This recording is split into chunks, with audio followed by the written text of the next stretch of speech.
Hello there, everyone. Welcome to another episode of Unstoppable Mindset. I am your host, Michael Hingson, and today we get to chat with Dan Gookin. Do you know who Dan Gookin is? Probably not, but you will by the time we're done. But I will tell you one thing about Dan. He was elected mayor of Coeur d'Alene, Idaho in November of 2025. I think, Dan, you're the first political person as such that we have had on, which is kind of cool. I'm really honored to have you here. And when we can spend the whole time picking on other politicians, but there's no need to do that. I mean, what good does it do? It's a waste of time. But I want to welcome you to Unstoppable Mindset. And Dan, thanks very much for being here. Thank you, Michael. Thank you for having me on. Well, this will, I think, really be a lot of fun. I'm sorry that you guys aren't getting a lot of snow up there. My brother-in-law has been keeping me posted on the lack of snow.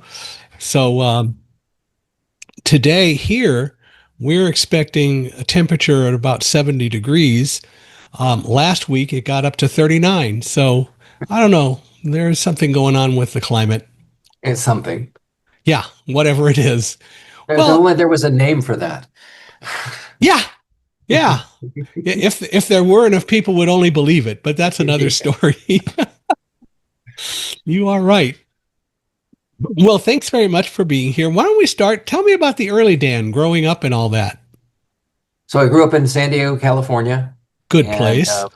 I yes, still it say was San nice. Diego has the best weather in the country. They do. It's changed a little bit, as Yeah. everything has. But I escaped from there back Hmm. in 1991, went up to Washington State because I was doing some work with Microsoft, and then decided that Seattle was another big city. So we kept looking east and finally landed in Idaho in Coeur d'Alene because it's pretty. It's a nice area. So you did your schooling and all that down in San Diego? Yeah, I graduated from the University of California, San Diego with a Oh, degree La in Jolla. communications visual arts. That was in 1983. Cool. Wow. I've spent many a day down in San Diego. I lived in Vista for 6 years, so I'm Oh, familiar nice. with the area. Yeah, I liked Vista. Vista was a They nice place to they be. did a radio show out of Vista Did you? for a while. Yeah, a computer call-in show. So that Ah, was way back. what did you discuss, or just anything dealing with What computers? I was editing a magazine, a local computer magazine at the time, and we purchased an hour. And so I would drive from my home in Tierra Santa all the way up to Vista to be in this little tiny radio station where we would do call-ins. And sometimes people would call in and I would help them solve their computer problems. And sometimes I had to talk to myself for an hour. And and did you get answers when you talked to yourself? No, but I got really hoarse. Ah, okay. Well, just checking. Well, that's cool. Well, I guess we could tell everyone that, among other things, Dan is also the author of a number of books, including DOS for Dummies. I still like DOS. Oh, thank you. Um, I like DOS. I've just always enjoyed it. Although I have to admit, Windows has progressed a whole lot more, but I always liked DOS. Yes. Well, it was good, and its complexity or its rudeness, I shall say, Yeah, was that's one a thing that good. sold the book because you had to type, you had to know the commands. In Windows, you can kind of look and point and do all this stuff, but in DOS, you had to know the commands and type the commands, and they couldn't remember. There were all these options, and so we sold a lot of books doing that. It's still, like you said, I like it too. I like the command line because it's faster. If you know what you have to type, Yeah, it takes less time to type it than it does to look around, point, and shoot with the mouse. yeah. There are a number of blind people on some listservs that I am part of that every so often something regarding DOS comes up, which is, I think, kind of cool. Yep, hasn't gone away. It's still lurking in there somewhere. It is still kind of the basic underpinning foundation of a lot of Windows, isn't it? Well, Windows actually does run on top of it Right, still. When you start a program in Windows, you're actually issuing a text command.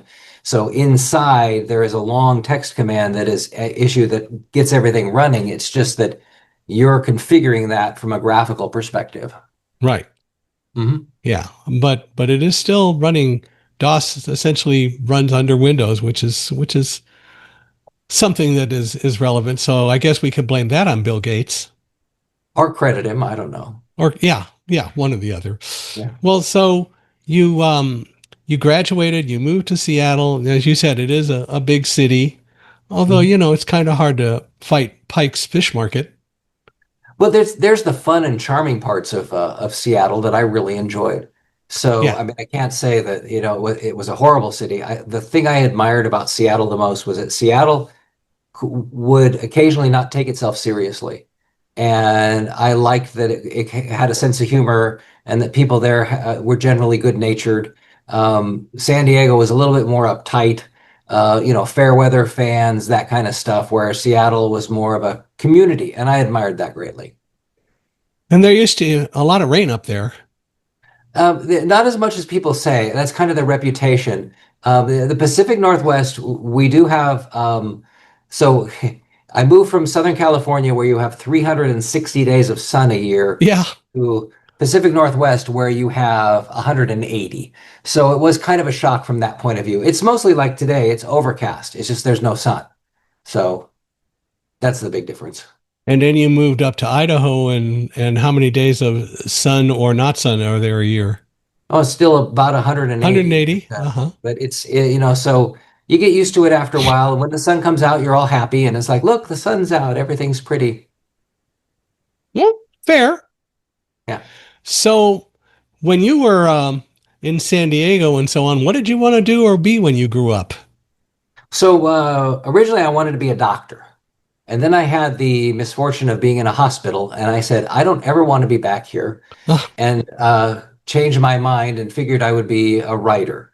So for years, I started writing and submitting things to magazines, um, trying to work on books and stuff. I mean, I wrote a few books, and they say that you have to get about 1 million words of junk out before you actually are a good writer. So I worked on that for a long time, and got to the point where I actually had a reputation with some of the editors in the magazines who would write me back personal notes instead of the generic, yeah. dismissal.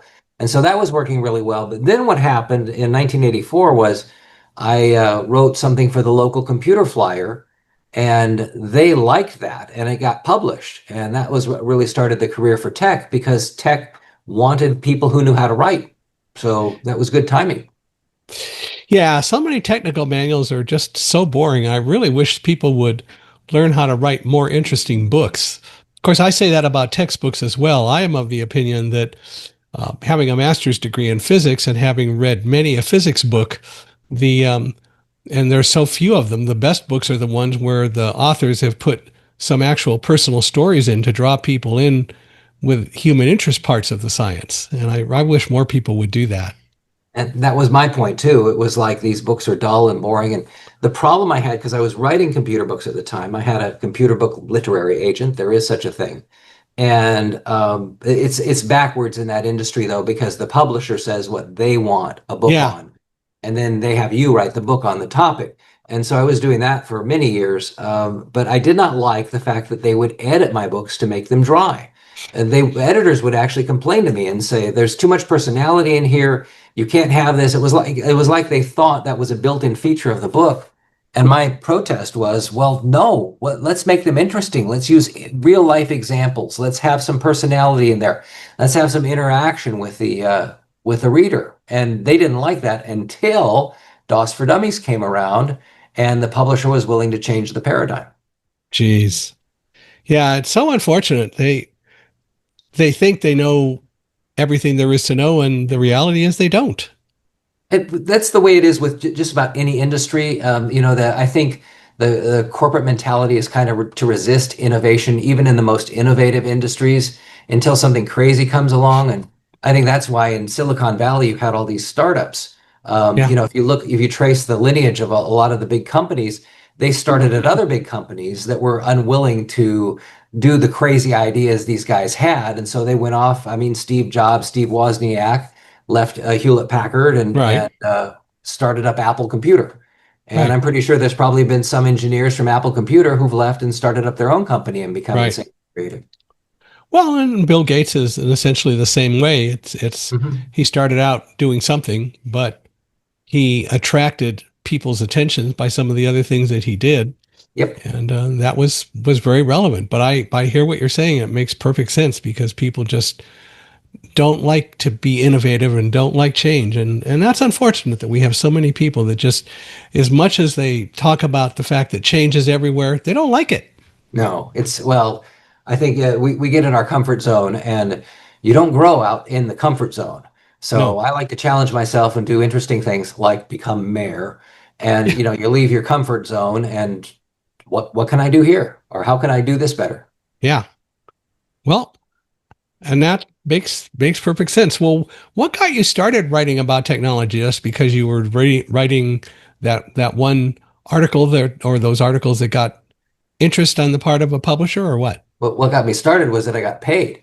Ah, So good point. you know they paid me, and then as someone who was using a computer at the time, and they were called microcomputers, and they were really primitive compared to what we have today, Oh yeah. but I used it to write. So, and the problem with that was that the documents, the manuals that we talk about, were so dry and boring, and eventually all of a sudden it would dawn on me, it's like, well, this is what it's trying to say, so why don't they just come out and say it this way, or why don't they use an analogy and try to explain it in that manner instead of coming at it from this hardcore technical. And that was what really turned off a lot of people.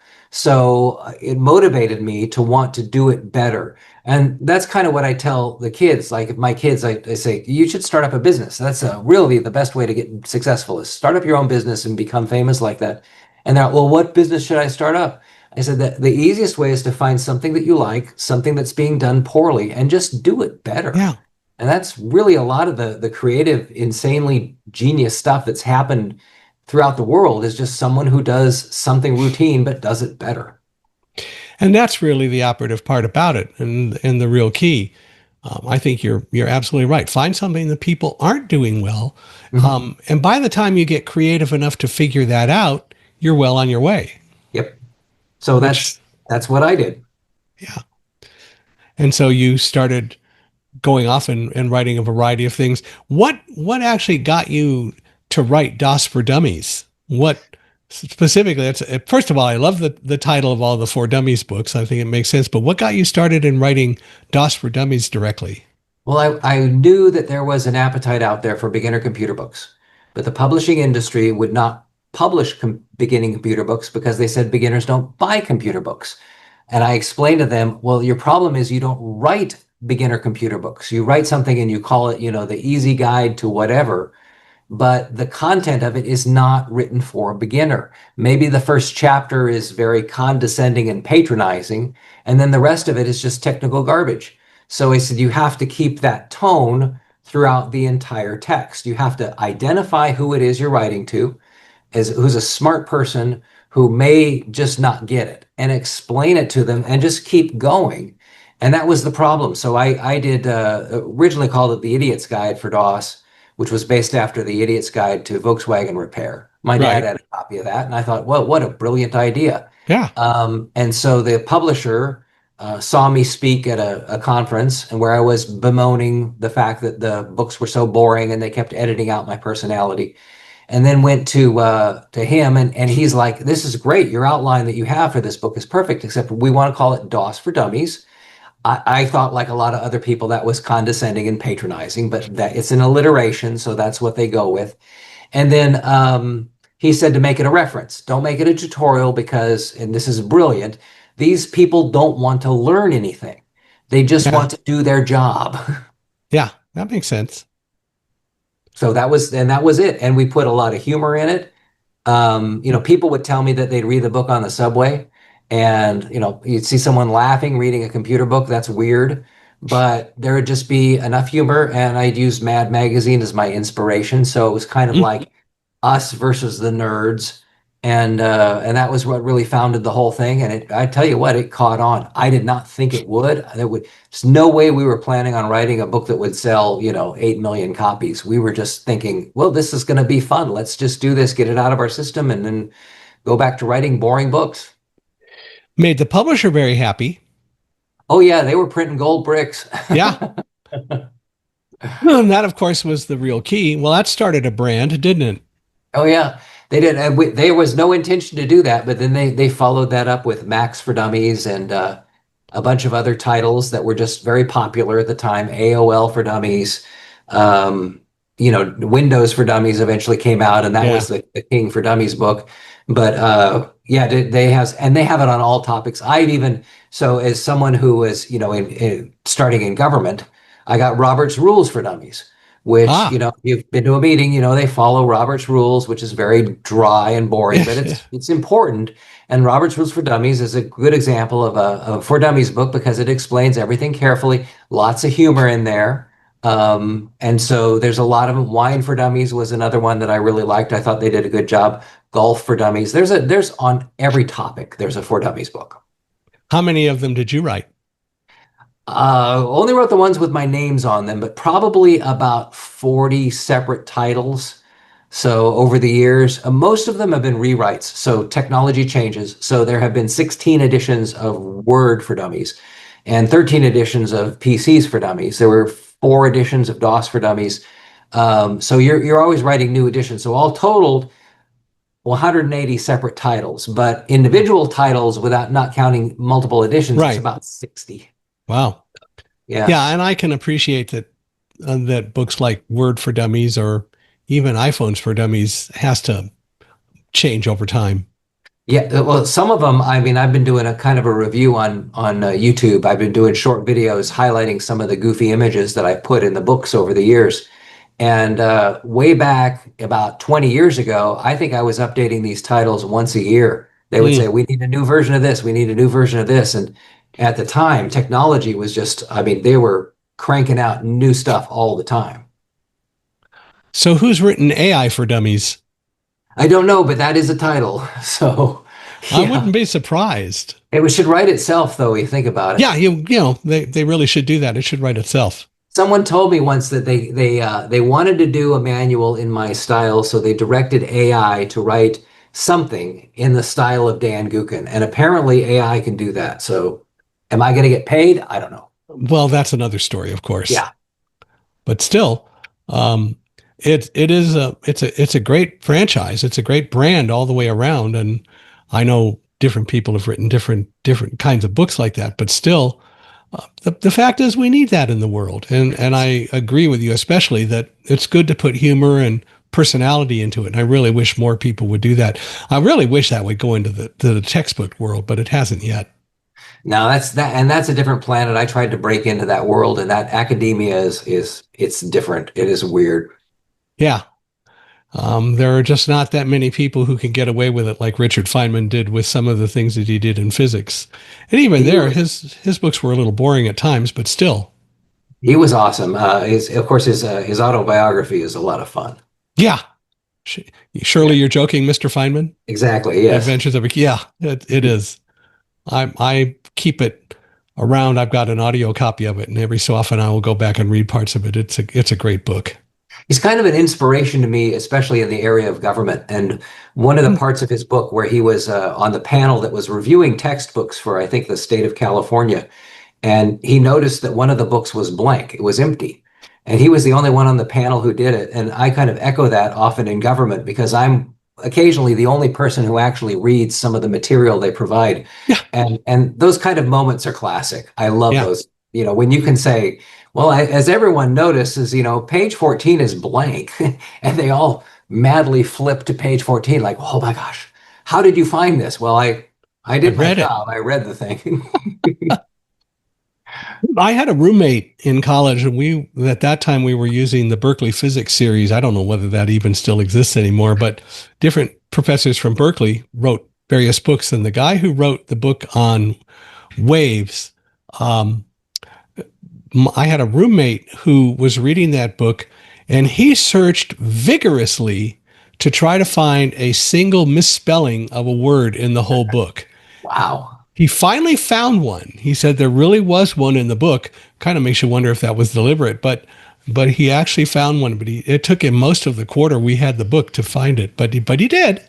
Excellent. Now, I Yes. got to say, that's an art form. I used to work in a publishing house, and we would pore over books looking for spelling errors and mistakes and punctuation and all this stuff. And of course, you don't find them until the book's actually printed. Of course not. Yeah. Mhm.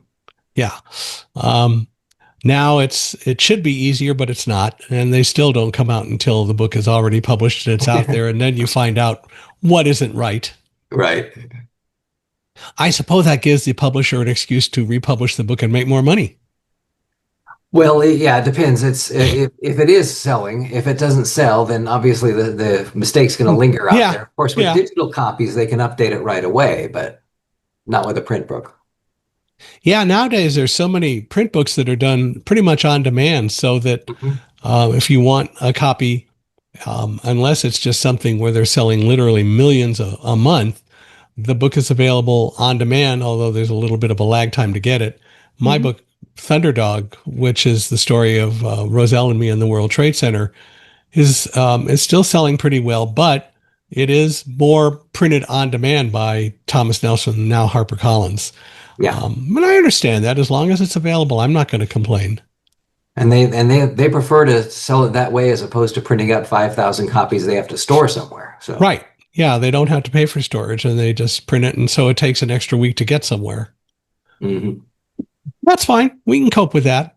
As long as it's available, then that's all that really matters. Yeah. But you've written a lot of books. How come so many? Well, Because I they're like not all money. for dummies. Ah, okay. Well, that was my profession and that's what I did. And so, and I had a good agent who would find me a lot of work. So, yeah, they would come up and they would want me to write a book on this or that. And a lot of it was because at the time in that industry, I had a name and a reputation. I'm also very fast. So, and that kind of surprises people. In fact, there's someone who accuses me of having a ghostwriter, which I do not. It's just I've been doing it so long, and when I started, my agent said that he said the more you do this, the faster you'll get, the better you'll get. So whereas in the original book, the first book I wrote took about 6 months to write, I've written books in less than a month. It Hmm. really depends. It depends on the topic, how well I know the topic, but also I do a lot of organizing with an outline. And so I will work with an outline almost until it's down to the paragraph level. And then that makes it really easy to write the book, especially a technology book where there's a lot of cross references and the sequence, assuming someone's reading it front to back, is really important. So you Hmm. got to make sure that you touch upon things and do it in the right order. And then so, yeah, I just got really good at it, which annoyed a lot of my fellow authors because as I was writing and I would get faster and faster, the contracts would start demanding the books in a more expedient manner. So other authors would complain to me and say, I have to write this book and they're only giving me 3 months to do it. They're blaming me because I can do it in 3 months and they figure everyone can do it in 3 months. So that was fun. Have you had books that someone asked you to write where you really didn't know much of anything about the subject and you had to spend more time researching it, or you just spent time researching it, but you still did that very quickly? Yeah, when I first started, that was pretty much the case. In fact, I talked with a guy who he had written the best-selling DBase 3 book. So Ah, DBase was a database right. way back in DOS, and it was the most popular database program. And he wrote the number one best-selling DBase 3 book that everyone who used that program would buy. And he told me that he knew nothing about it when he signed the contract. So the process of writing the book involved this intense deep dive into finding out what it is the program does and then working on that. Of course, in those days, the software came with a manual. So it was possible to go through the manual and see what the thing was capable of and maybe get a few hints about that. But the books were not just a rephrase of the manual. They were a little bit Right. better, the project oriented, whatever. So there was one book that I did on a program called Supercard for the Macintosh, Mm-hmm. and there was no documentation. And I could call up the developer and I could ask him. So that was a tool I could use if I had access to the developer. I could call them up and I could say, okay, so I'm doing this. What can you tell me that's like a secret or that is not obvious? And they love to share that stuff. Sure. I just write it all down, and then that'll make the book better. If you could get through the gatekeepers and get into where the nerds were, then you could get a lot of good information, and they were happy to share it. I did a few books on OS2 that were like that, where I finally was able to escape into the lab and ask them. And the guy, they were so friendly, and they're like, "Oh, you got to tell him this, this, this, this. We couldn't put this in the manual. You have to tell him this." And so you write a great book, but of course, OS2, no one used it, so no one bought the Yeah. book. Yeah. Yeah. OS2 was not one of those things that everybody loved. No. I remember when I was a student at UC Irvine, I wasn't a information computer science major. I was physics major, Mhm. but several people took ICS 1, 2, and 3, which was a 3-quarter course, or well, it was a year course. Right. And the book they used was Introduction to Computer Programming by Ken Ingram. And what was fun about that was that on the first day of class, the professor would come in and he'd say, "Okay, I want you to read chapter 1 of information of Introduction to Computer Programming by Ken Ingram. It's the textbook we're going to use. I want you to read that before our next class." And of course, most everyone had not touched the book prior to that. And what he didn't say was that that first chapter took up half the book. I like it. Yeah, I know. Wasn't that? I heard about it. I never did get the book, and I didn't get it transcribed into Braille. But I thought that was cute. Yeah, Chapter that's 1 was great. half the book. No one would have suspected. Chapter one's the Uh-uh. easy chapter. It's 4 pages. Right. It's supposed to be right. I think it was like 180 pages. It was Holy amazing. cow. I'm not sure whether Ingram had a sense of humor or what, but anyway, there you go. But yeah, that was kind of amazing. So you wrote all these books and you continue to do that, but somewhere along the line you got interested in doing things in politics. What was that all about? Well, that was frustrating How bad? because I so I think a lot of people are kind of interested. They follow politics. If I call up my mom in San Diego, she has to complain to me about, the mayor of San Diego and what the city council is doing, and it's common. It's just a thing. I think the most people who are active in their community know a little bit about politics or whatever. And in my case, I had just moved from the county here near Coeur d'Alene, and then I'd moved into the city, and I had heard that there was someone was buying up properties in my neighborhood. And I Oh, thought that was curious, and I wanted to see if this was something that, are they going to tear down houses? What are they going to do? So I started researching using the county website to see who owned these properties, and it was a place called the Lake City Development Corporation. And I thought, well, I need to find out what that is. And it turned out that was an urban renewal agency that was formed by the city of Coeur d'Alene.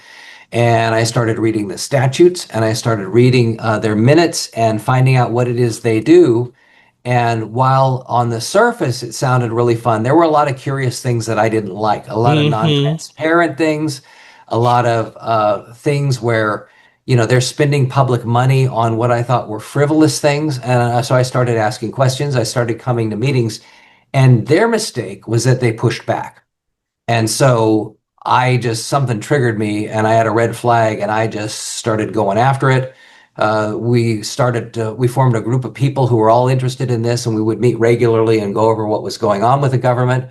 We'd find issues regarding transparency and spending and lots of interesting stuff. Never really anything nefarious, never anything but just a lot of stuff that as we let the public know about what was going on, they would become outraged, and they would say, wait a second, they're spending millions of dollars on this. And, with property taxes so high, and what is this, and why is it affecting me? And so I went to the city council meetings here in Coeur d'Alene, and I was frustrated because no one else seemed to get it. And I would look at them, and they would have some issue that would come up, and everyone on the council, there were 6 members on the council, they would all vote in unison, and no one had asked a question. And I would say, well, wait a second. Why aren't they asking a question about this? Or why aren't they concerned about this? Or what about the side effects of this? And so I started writing articles for the paper. I eventually did videos and went to speak to various groups and such, because I was like, we got to hold government accountable. So I ran for office ran for the city council in 2007, and I lost. And then I ran in 2009 and I lost, but only by like 29 votes. Mm, And then I was done at that point. I really didn't want to do it again because running for office is a pain. yeah. And then they had this huge thing where all of a sudden they were going to redo a park without a public vote. And I wanted a public vote. Lots of people wanted to vote on it, but no, they were going to do it and they didn't care what the public thought. So they made me run. They made me run a third time and I won. And I've been on the city council ever since. And then, of course, well, since last November when I got kicked up to the mayor's seat, which is where I'm sitting right now. Yeah. Strange journey. Well, yeah. But on the other hand, there is something to be said for transparency, and there's something to be said for somebody who really wants to look out for what people want and what people are doing. Mhm. I got involved. Well, I've not run for public office, but I've been very much involved in political kinds of things because I've been involved in the blindness world since early 1970s, and the National Federation of the Blind has had for now, gosh, more than 50 years or around 50 years. What used to be called the March on Washington, now it's called the Washington Seminar, which is an event that takes place every year where several hundred blind people descend on Washington and go off and visit legislators. And the idea is to really get them to understand what the needs of blind people are and try to get them to vote on issues that directly relate to issues concerning us. And sometimes they do, although it's gotten a lot harder to get things passed, especially in the last 8 or 9 years. But still, it has to be done. But I remember, among other things, I was living in Massachusetts when I first started going. And among other things, we went and saw the Speaker of the House, who was Tip O'Neill at the time, which was kind of fun. Yeah. And what a charismatic guy. It didn't matter what party he was with. Just a charismatic guy. And we also visited people like Senator at the time, Paul Tsongas. Hmm. Um, and what was interesting about him was we talked about our issues, and it was the end of the day. And then suddenly he said, I'm not going anywhere for the next few minutes. Do you guys have time? And we ended up just talking for about an hour and a half about his view of and our views of what Massachusetts needed to do, not only for blind people, but just in general. It was just fascinating. There weren't very many politicians who would do that. That's awesome. Yeah, I liked him. I liked Tongus a lot. Yeah. I wish he'd been able to run for president, but he got cancer, and that's unfortunate. Yeah. But because I think that he's one of those people who would do what really needed to be done and do it the right way. Hmm. In other words, the people who never win. Yeah, that's unfortunately really the case, isn't it? Yeah. Yeah. But you got to do that. Yeah. So you but you hopefully you'll make a big difference, and um maybe you'll be able to get people to believe in climate change. Oh, did I say that? This year? Nah. Not unless you predict snow and it actually comes. And that's the key. Yeah. Yeah. No, I understand. But it is fascinating. I enjoy the concept of politics. I enjoy um people who really have a vested interest in making government go well. But it is so unfortunate that we don't see that much of it, which is just too bad. There are a lot of good, dedicated people out there. I think And so. of course, the problem is, like they say, politics is sports for the uncoordinated, and it's drama for the ugly. But the thing is, the people who really do a good job, who are out there doing what you want them to do, they don't get the headlines. Mm-mm. It's the noisemakers, it's the extremists, it's the people who are going to have some obnoxious opinion because that gets everyone's attention. The guy out there who's doing the job, who's putting in the time, representing the citizens and making his community a better place. You're never going to read that guy in the paper, unfortunately. Yeah. And that's also part of the problem is that the media looks for all the drama rather than really looking to represent the average citizen and what they truly want and need. Hmm.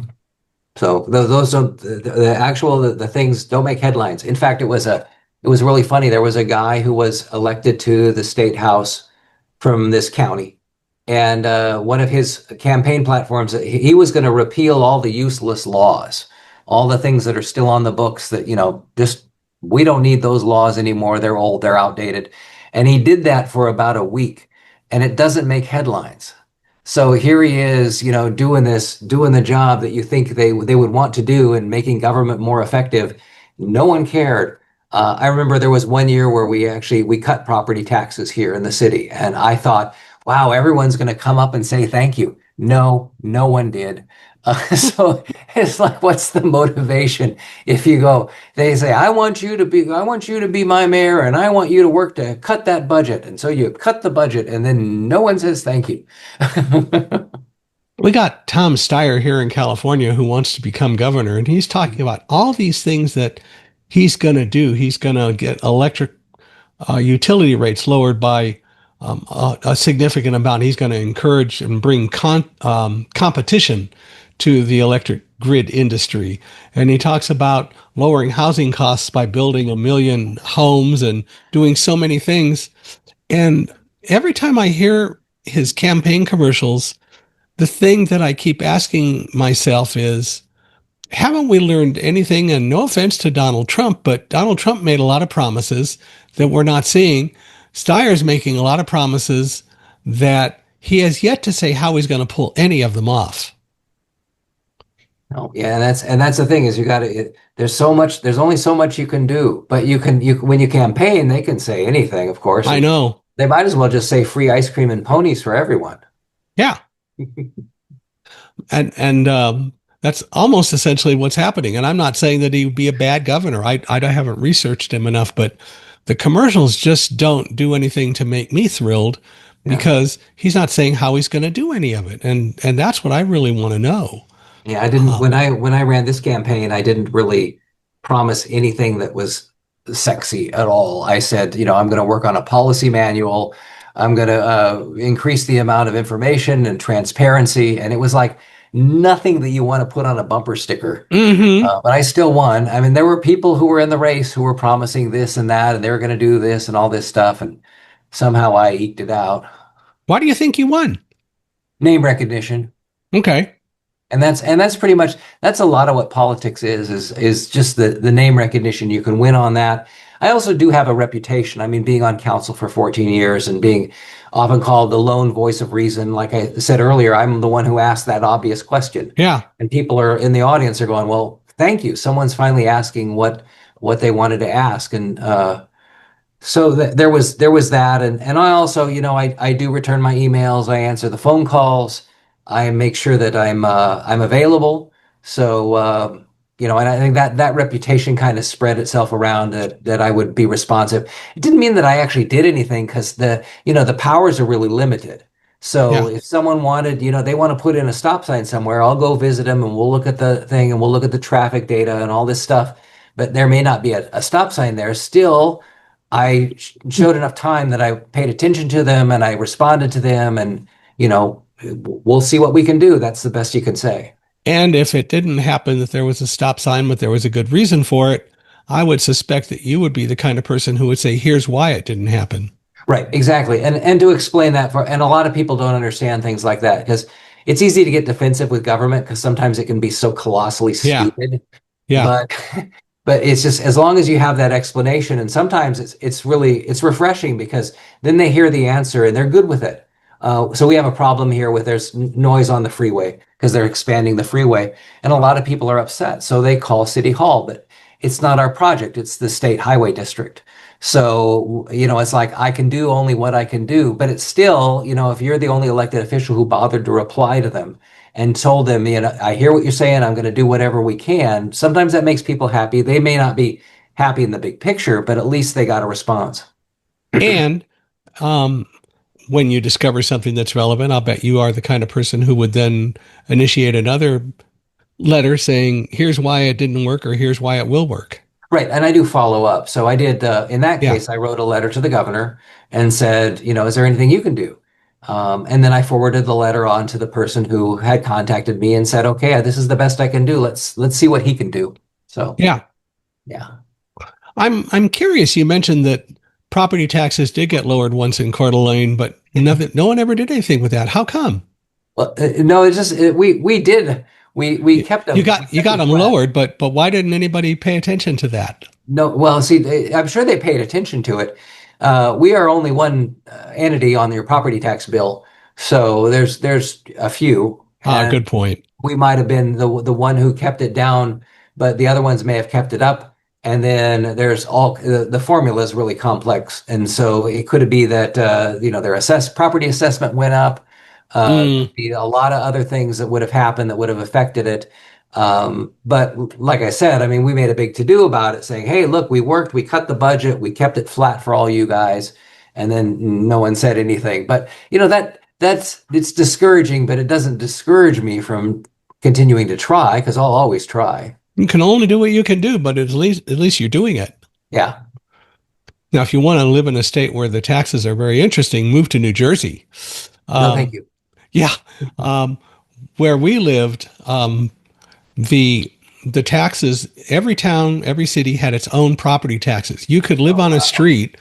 Yeah, you could live on a street where you had a property tax of some amount, and if you walked across to the other side of the street, the property tax would be twice what yours was because the border runs right down the middle of the street. That's crazy. We thought it was. Yeah. We thought it was kind of interesting, but um, we fortunately never had too horrible of property taxes in Westfield. But still, we heard about some other places that had some horrible property taxes. Yeah. Um, but it's what you have. Yep. So you were on the city council for 14 years. What made you decide that you were going to run for mayor? Because you had to do that. You had to make that decision. Yeah, didn't want to. Wasn't on my dance card to like, oh, next step up is going to be mayor. It was more of there was frustration that I had because the past couple of mayors, good men, good people, but I always wanted to do more. I mean, being on the council, it was frustrating because I wanted a little more leadership out of the center seat. Wasn't seeing that. And then I worked earlier last year. I called up a bunch of people to see if they'd be willing to do the job. Good, strong community members who would provide the leadership and had the name recognition required to do the job. And no one wanted to do it. So I was like, okay, well, I'll see if I can do it. I still have 2 years left on my council term. So if I lost, I'd still be part of the process. But there ended up being four people in that race. So it was pretty crowded, which to me, if you're running, if you run unopposed, it's pretty much a sign that people kind of like the way things are going. They're not upset with you. Generally, if you have one opponent, you're considered that, oh, well, good, I get to compete for the job or someone else is unhappy. But if you have a lot of opponents, it generally means that the public isn't happy with what's going on and Mm-hmm. they want to see some change. So there were four people in the race. I won with like 38% of the vote. So that's okay. Wow. Yeah. Yeah. Well, but clearly you're different than a lot of people. For example, you're a member of the Kootenai County Republican Central Committee, and Yeah. yeah, and they sued you for defamation. What was all that about? Well, so we had an episode here where first of all, the local Republican Party decided that running partisan races wasn't enough, that they wanted to get involved with nonpartisan races. And in Idaho, a lot of the local offices are nonpartisan. So city council is nonpartisan, school districts are nonpartisan, water district, highway district, all these smaller local offices. And we have a community college here called North Idaho College, Mm-hmm. and the Central Committee decided that they would start to what they call rating and vetting candidates to determine who was the most conservative. And while a lot of Republicans appreciate that and they want to know who the real conservative is, the Central Committee realized that it was a way for them to exercise political power because when people would get their recommendations, that would be the person who would win. And so they got power mad. And in my opinion, they hijacked the trustees of our local community college and pretty much almost ran the thing into a ground. It's the only college, a community college in the history of the country that's ever been put on probation for disaccreditation due to board governance. Normally, when you disaccredit a college, you're discrediting it because of financial reasons or something else. But Or academics. never has it happened that the board has been so crazy that the ACL, ACCU, whatever it is, the accreditation agency for community colleges has said, well, we're gonna pull away your credentials and all your students will not be receiving college credit. So, I mean, what this board did that was endorsed by the local Republican Party, the extremists on the party, um, they fired the president for no reason. They started running up the bills, increasing the athletics budget. The board meetings were just pure chaos. Employees would leave. The local high schools stopped their co-education programs. It was just crazy. Wow. And a lot of people didn't really understand what was going on. So I did a YouTube channel called Kootenai Rants, and Kootenai is the name of our county. Kootenai, yeah. I say And Kootenai. so Sorry about that. it's no, it's okay. It could be either way. Who knows? Up north, they do say Kootenai, so we don't know. But anyway, this really got under the skin of the Central Committee because I pinned the blame on what was going on at the college on them, which was justified. And I would not make anything up. Instead, I would just put in highlights from the meetings and say, here's what's happening, and here's the crazy stuff. Trustees yelling at members of the audience, making fun of them, interrupting people, saying just weird, strange things. I mean, it was odd. It was so bizarre. And so it was easy for me to make these videos. My background is in communications and Yeah. I know video production. So I was able to put together these videos on a YouTube channel, and hundreds of people in the county would start watching them, including the Central Committee that did not like that I was exposing what I consider to be their corruption and Hmm. their the fact that I think they were responsible for this, and they didn't like that. So they accused me of defamation, basically mean tweets, because I would tweet about them and their nonsense. And it was like they made a big to-do out of it because I was running for re-election for city council. So they came to a city council meeting to serve me and recorded it and put it up on the internet and all this other stuff that was just crazy. But my insurance company fortunately decided to represent me, and they thought the suit was without merit. They don't say frivolous; they say without merit. Without merit. Well, yeah. And so eventually, now the suit is over, and I figured I would either win in court or it would be dismissed.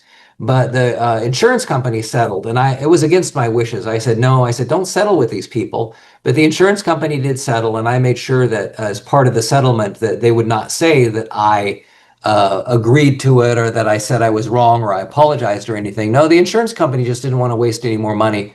So they decided to settle. They wrote a check. I don't know what it cost the Central Committee. As a member of the Central Committee, it has never been reported to the committee how much money they spent on that. Hmm. Because it's pretty much the Republican Central Committee of Kootenai County is pretty much a tyranny run by one guy and a personality cult. And there are members of the committee. There are some good Republicans, such as myself, on the committee who do believe in transparency and limited government and all those Ronald Reagan things. But there are these extremists on there who are just nutballs. And so Yeah. there's a group of us here called North Idaho Republicans who are working to counter their insanity. And we've done a good job, but we need to do more work. And that's the story of the KCRCC, and they sued me for defamation. That's kind of crazy, though, nevertheless. Of Yeah. course. And it's, Well, I and it's kind of so unfortunate. expected it. I wasn't laying awake. I mean, occasionally someone would call me up and they would say, "So what's the case? What's happening with the lawsuit?" And I'd say, "Well, a lawsuit." I said, "Oh yeah, that's right. They're suing me." I mean, I was never Yeah. up late at night for it. Yeah. Well, so just out of curiosity, since the Republicans were doing this, where were the Democrats in all of that? Well, we don't really have a lot of Democrats That's what I here. was wondering. Yeah. And so, and I always used to joke. I would say that the Democrats, the Kootenai County Democrats, are looking for a new meeting location, and if anyone has a spare closet, make Got sure it. you let them know. No, they're all very nice people, Yeah. but they are in an extreme minority, and unfortunately, they do try. So last time they had a body for every seat up for election, but they don't really come close. And it's a lot of it comes down to name recognition, but you also have a lot of blue state refugees who come here. You have a lot of COVID refugees who came here. And so Idaho is very red. Kootenai County is very red. And it would take a tremendous amount of effort to have a Democrat win here. We do have Democrats in the legislature, not a lot, but we do have them. Hmm. And the National Democratic Party is unwilling to spend a lot of money here because they know they're going to lose. Hmm. So that's what I hear from them. But they are generally nice people. I mean, like you said, if you wanted to vote for me here and you're a Democrat, I'd happily accept the vote. It's a nonpartisan position. We don't deal with those big divisive issues that you see on the news. Yeah. We're pretty much community-minded people, and I appreciate anyone who is. I do fight the KCRCC because I don't see them as community-minded, and that's one of the issues. Yeah. Well, it's unfortunate that Yeah. people are that way, but I see it all too often in so many different ways. I mean, we face it with even in the blindness world with so many things where there ought to be major improvements and there ought to be defenses of the civil rights of blind people. For example, um, some of the rideshare programs don't do a lot to train their drivers about the fact that in reality they're obligated to take blind people with guide dogs. And Oh, there is a fair amount of that, and it's and the companies aren't willing to do anything about it, and we have to keep fighting it, which is just too bad. But there's just so many stuff, and there's so many people who just have these hidden agendas, or they just what it really comes down to is we don't want anybody telling us what to do, right. and that's what it really comes down to. Hmm. So, do you find that religion gets into any of it at all, like with with the conservative Christian movement or any of that? I do not like the politicization of the church. Yeah, And my favorite quote on that is that politics poisons the purity of the church. So I think we should keep the separation of church and state as much as possible. Um, but there are, politically motivated, politically active pastors, and I think that's not the proper role of religion. I know that there's kind of a battle going on in the far right about yeah, how much religion or how much that hmm, should be involved in politics in the public arena. In fact, there's a little across from the Costco up here. There is a little yard sign in front of some business that says "Vote Bible." And I always think that's kind of, I mean, I understand what the sentiment is. And I would always want to think that the people who we elect are good, moral people. Adams said that our Constitution is best suited for a moral people. I don't believe that means that there's morality in the Constitution. I believe there's hmm, morality in people. right, And we do want people who have good ethics and good morals in public office. And it's very obvious when that doesn't happen. But I do not think, I think the purpose of our Constitution and the First Amendment is to ensure that we all have the right to enjoy whatever religion we want. And we don't want to pick favorites. And so what I see with a lot of these people is that they want to pick a favorite. yeah, They not only want to pick the first religion, but they want everyone to go to the same church and the same service and sit in the same pew. yeah, And that's not going to happen in any church. It's not going to happen in any denomination of any church. And see, that's the other question is if you're going to insist that this is a Christian nation, it's like, okay, but which denomination? Is it Catholic? Is it Protestant? Is it Mormon? I mean, you tell me yeah, because it's just going to be this incredible knot of worms, which is why I think the genius of the founders was that, the clause about religion is two things. It gives you the freedom to exercise your own religion, and it also restricts the government from declaring that there's a religion. yeah, And I think the far right kind of misses that when they take the message of we like moral people in office, but to dictate the morals to someone else is yeah. wrong. It was Tolstoy who once said the biggest problem with Christianity is that people don't practice it, and I see that so often. It is so unfortunate, but it is there. Yeah. So So, that is a tough one. so if you could change one thing in the world, what would it be? Well, I'd get rid of the internet in a heartbeat. Um, specifically social media. I think the problem with social media is it amplifies our immaturities, Hmm. and that is a huge issue. The solution to that is to make the publishers responsible for the content.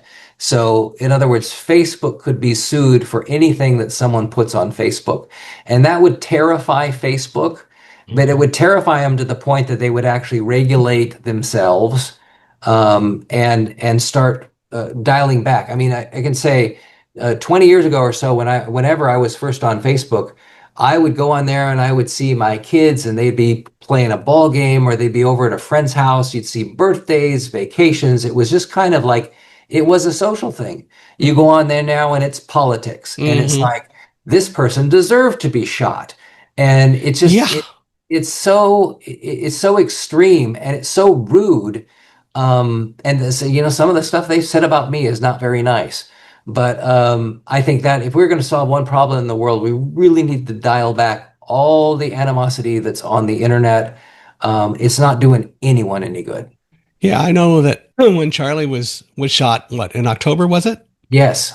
Um, I just couldn't believe some of the content that I was hearing and some of the things Mhm. that, I mean, I didn't know anything about the guy really beforehand, but by the same token, that is not what you talk about. You don't say the things that these people were saying, and No. nobody deserves to be shot. Christians, by the way, there is something in the Bible about thou shalt not kill. But anyway, what do you do? Yeah, and that really came as a shock to me. I mean, that was and the fact that and some of the other stuff that we've seen in the news that continue we see all the time in the news, the fact that it's politicized, Mm-hmm. it's just it's embarrassing and it's horrifying. And I don't think any one of these people needs to step back and realize what they're doing, but they won't. I mean, because No. you're encouraged by the algorithm, and in the when I took psychology and they're talking about addiction and they're talking about the monkey who's tapping the bar and every so often an M&M rolls out. And so what happens is the monkey will die tapping the bar. And that's the same psychology you have on the internet in that people will keep posting this stuff because they want that M&M to roll out every so often. And it is just sick. So Yeah. that's what I would want to fix with the world. Yeah, and I I would not want to get rid of the internet as such because Yeah. from my standpoint, it's a treasure trove. It's a great place where I get so much information that I don't get any other way because the information is not made accessible for me. But I also at the same time, the internet is one thing, social media and the other things that you're talking about is a totally different animal, and I agree with that.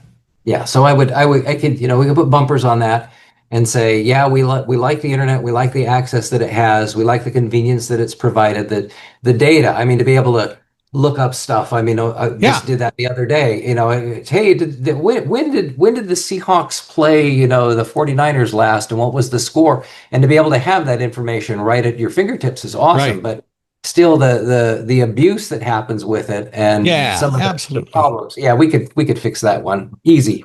And should. Hmm. But whether they, but they don't seem to be very willing to do it. But I don't know. Maybe AI will come along and who knows, do something. Let's hope it does something good. Yeah, that's important. Well, we've been doing this for an hour. Can you believe it? Yeah, it's been great. And I'm sure you've got lots of things that you need to do. So I'm going to go ahead and end. But if people want to reach out to you or whatever, how would they do that? Well, you can send me email. I am available on the internet. Uh, There you go. And you can go to Dan Gookin, all one word, DANGOOKIN.com, and it has all my ta-da social media links, but also my the web pages that I run. I do a C programming blog that's updated every week. Ooh, Um, I haven't really been on social media much because I got attacked, so I had to lock down my accounts. gosh. But they can find me there easily. My email address is in the front of all my books, and it's dgookin, DGOOKIN at Wambooli, WAMBOOLI.com. And you can send me email there. And I love to hear from people. Now, where did Wambuli come from? It was a word that I made up in college. Good for And you. it's really funny because it's been in all my books. Whenever I need to use an example, I use Wambuli. Wambuli. And then I wrote a book in 1997 called Web Wambuli. The publisher loved the name. And I did the web page to supplement the book. And then since I owned the domain, I just kept it and I use it to support all my books and all the stuff I do. So there's a wambuli.com. Yep, wambuli.com. Cool. Well, thank you, Dan, for being here. And I want to thank all of you for being out there and listening to this today. I hope that you've enjoyed it. I'd love to hear from you. Feel free to email me at michaelhi, at accessibe, accessibe.com. Love to hear from you. Love to get your thoughts. Wherever you're listening to our podcast or watching it, please give us a 5-star rating. But even more important than a rating, please give us a review. We love your reviews. We love to hear your thoughts, see your thoughts. So feel free to give us a review. And if you know anyone who ought to be a guest on Unstoppable Mindset, please introduce us. Dan, if you've got any thoughts of anybody that you think ought to come on, we're always looking for guests, so would appreciate any ideas that you have. But for now, I want to thank you once again for being here. This has been a lot of fun, so thanks very much. Thank you, Michael. It's great. If you're ready to go deeper into the ideas that shape how we see ourselves and others, I have a free gift for you. Head over to michaelhingson.com and download my free ebook, Blinded by Fear. Keep learning, keep questioning, and keep choosing to live with an unstoppable mindset.